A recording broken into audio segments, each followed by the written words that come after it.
안녕하세요. 참신한 소송 코치 법무법인 참여 신정현 변호사입니다. 오늘은 여러분들께 업무상 횡령에 대해서 말씀드리고자 합니다. 이 업무상 횡령 사건은 상당히 그 직장에 다니는 직장인들에게는 상당히 빈번하게 일어나는 사건들인데요. 주로 업무상 배임은 어떤 경우에 발생을 하냐면, 이제 회사가 법인카드를 지급을 해서, 그걸 좀 사적으로 사용한 경우, 이런 경우에는 이제 회사의 감사 같은 경우에 많이 걸리는 경우고요.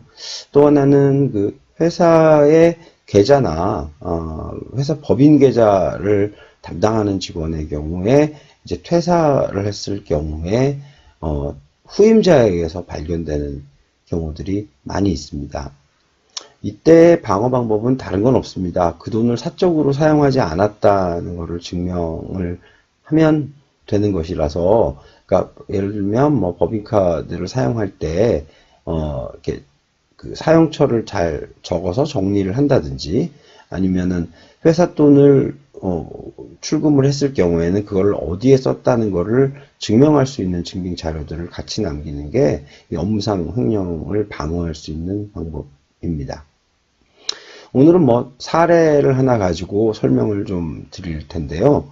이 사건은 원심에서는 뭐 그 국선 변호인께서 변호를 하셨던 사건이고, 징역형을 받아서 구속이 되어 있는 상태에서 이제 이 피고인의 부모님이 아시고 저희에게 이제 그 2심을 부탁하신 사건입니다.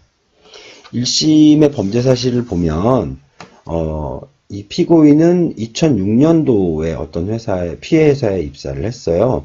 그래서 2014년까지 피해 회사에서 격리 직원으로 일을 했는데요. 몇 년간 굉장히 성실하게 잘 일을 하다가 회사의 신임도 상당히 얻었죠. 입사한 지 6년 후인 2012년에 처음 회사 계좌에서 피고인의 계좌로 한 30만 원 정도의 돈을 이체하고도 별 문제가 없는 것을 발견하고, 그 다음부터 총 146회에 걸쳐서 계좌 이체한 것만 1억 한 7천 정도에 달합니다. 그 다음에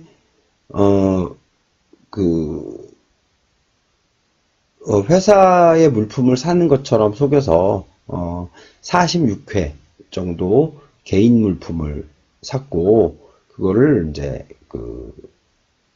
한 3천만 원 정도를 40회에 걸쳐서 사용했습니다. 이 두 가지 혐의로 한 2억 원이 약간 안 되는 금액을 횡령한 것입니다. 그래서 1심에서는 이게 이제 양형의 그 기준을 보면, 양형 기준상 권고형의 범위는 1년에서 3년까지입니다. 그래서 통상은 이런 경우에 뭐 1년은 좀 넘는 형이 나오겠죠. 그렇지만, 뭐 국선 변호인도 잘 해주셨겠지만, 피고인의 나이가 좀 어렸고, 그 다음에 환경이 좀 너무 안 좋았습니다. 여태까지 성장 과정에서. 그 다음에 그런 부분들이 참작되고, 바로 자백하고, 뭐 반성을 하고 있기 때문에, 이전에는 아무런 또 범죄 전력이 없었기 때문에 징역 10개월이라는 비교적 짧은 징역형이죠. 짧은 징역형이 처해졌습니다. 그런데 이제 구속이 되자마자 이제 부모님들이 아시게 된 거죠. 그래서 저희에게 2심을 맡기게 된 거고요.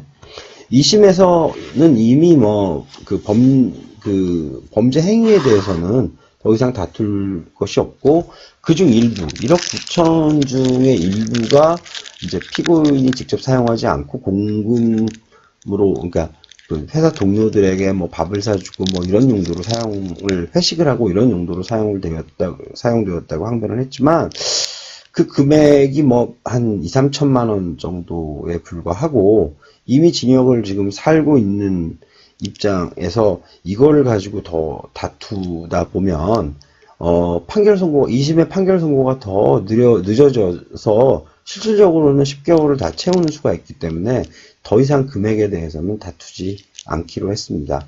그래서 이제 피해자 회사와의 그 합의에 치중하게 된 것인데요. 이제 그 피고인 회사에 이제 그 변제를 할 수 있는 것은 피고인이 2006년부터 2014년까지 근무를 했으니까 8년간 근무를 했으니까 퇴직금이 상당할 것 아닙니까? 그러니까 일단 이 퇴직금을 저기 회사의 손해배상과 이제 상계를 좀 하기로 했고, 원래 피고인이 동의 안 해주면 퇴직금은 뭐 상계 대상이 원래는 되지 않습니다만 상계하기로 합의를 했고, 그러면 이제 매천을 갚게 되겠죠. 그 다음에 공탁을 또 조금 하고, 그러니까 부모님이 마련해 주신 돈으로 공탁을 또 조금 하고, 그 다음에 나머지는 이제 그 합의를 한 합의금으로 좀 지급을 하고, 나머지 남아있는 금액 중에 한 반 정도는 피고인이 나와서 갚는 것으로, 나와서 매달 조금씩 갚는 것으로 이렇게 합의에 성공을 했습니다.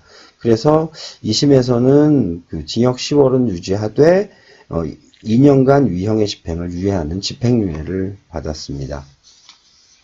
그래서 그 2심의 판단을 보면 죄책은 결코 가볍지 아니하죠. 왜냐하면 1억 9천이면 큰 돈이고, 근데 피고인이 초범이고, 그 다음에 피해액의 일부를 변제했고 피해자와 합의했다는 점이 가장 큰 것이죠. 그리고 뭐 잘못을 깊이 뉘우치고 나머지 것으로 보아 뭐 1심의 그 징역 10개월은 좀 무거워서 부당하다. 그래서 집행유예를 선고한다. 이런 내용입니다. 네. 그래서 오늘은 그 업무상 횡령이 어느 정도 범위에서 처벌이 되는지에 대해서 설명을 드렸고요. 근데 이 처벌의 수위는 각 법원마다 조금씩 지역적으로 차이가 조금은 있는 것 같아요. 이게 중앙지방법원 같은 경우에 워낙 큰 사건들이 많기 때문에 조금 액수가 낮은 이런 그 재산범죄에 대해서는 조금 낮게 나오는 경향이 있기도 합니다. 근데 이제 이게 이제 뭐 의정부라든지 뭐 이런 그 뭐 수원이라든지 뭐 성남이라든지 이런 지방법원 쪽 그런 쪽으로 가면, 그런 곳으로 가면 좀 금액이 작아도 중앙지방법원에 비해서는 조금 높게 형이 선고되는 경향도 있는 것 같은데, 그건 뭐 제가 본 일부이기 때문에 그렇다고 단언할 수는 없습니다. 네, 오늘은 이렇게 해서 업무상 횡령에 대해서 여러분들께 설명을 드렸고요.